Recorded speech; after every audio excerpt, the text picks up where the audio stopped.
মই ডিব্ৰুগড়ৰ পৰা আহিছোঁ। জুবিন ক্ষেত্ৰলৈ আহি কেনেকুৱা লাগিছে সেইটো আচলতে ভাষাৰে কৈ বুজাই শেষ কৰিব নোৱাৰি।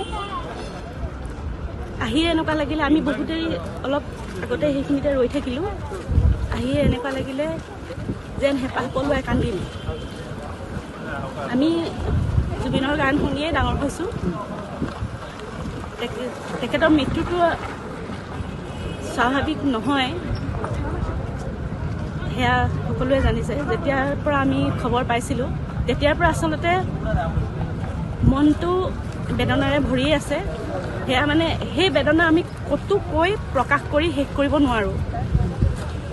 তাৰপিছত এনেকুৱা এটা দিন যোৱা নাই, তাৰ আগত এনেকুৱা দিন বহুত গৈছে, কিন্তু তাৰ পিছত সেই 19 ছেপ্টেম্বৰৰ পিছত এনেকুৱা এটা দিন যোৱা নাই যিটো দিনত এবাৰলৈ হ'লেও আমি মানে জুবিনৰ এটা সাক্ষাৎকাৰ চোৱা নাই বা কোনোবা ৰিলছ বা পুৰণা চোৱা নাই। কিন্তু তাৰ আগতে আমি এনেকৈ সদায় চোৱা নাছিলোঁ। আমি আচলতে ভবা নাছিলোঁ যে তেওঁ এনেকৈ হেৰাই যাব।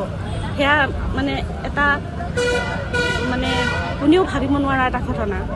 বহুত দিনৰ পৰা আহিম বুলি ভাবি আছিলোঁ, কিন্তু আহিবলৈ সঁচাকৈ সাহস গোটাব পৰা নাছিলোঁ।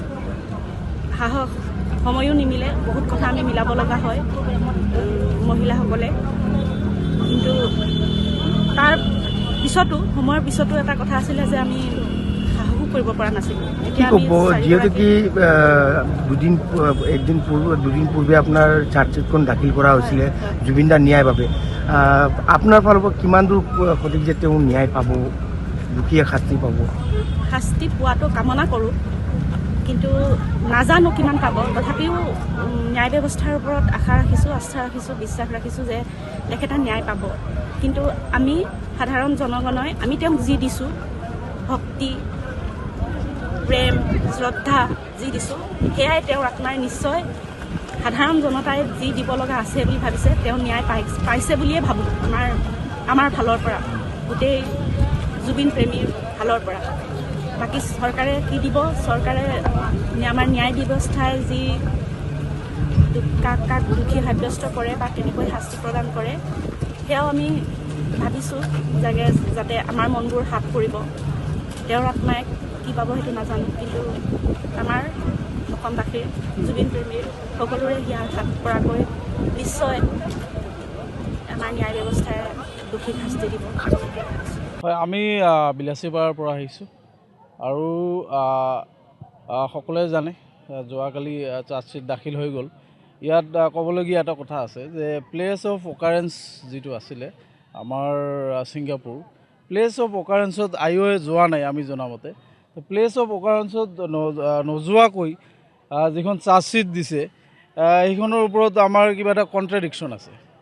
যিহেতু IOA এজন প্লেচ অফ অকাৰেঞ্চত যাবই লাগিব কিবা এটা ঘটনা হ'লে, আৰু তাতে জুবিনদাৰ লগত আমাৰ গোটেই অসমবাসীৰ প্ৰত্যেকজন অসমীয়াৰ আৱেগ জড়িত হৈ আছে। গতিকে আইনী প্ৰক্ৰিয়াটো যাতে কোনো পধ্যেই ঢিলা নহয়। আৰু আপোনালোকৰ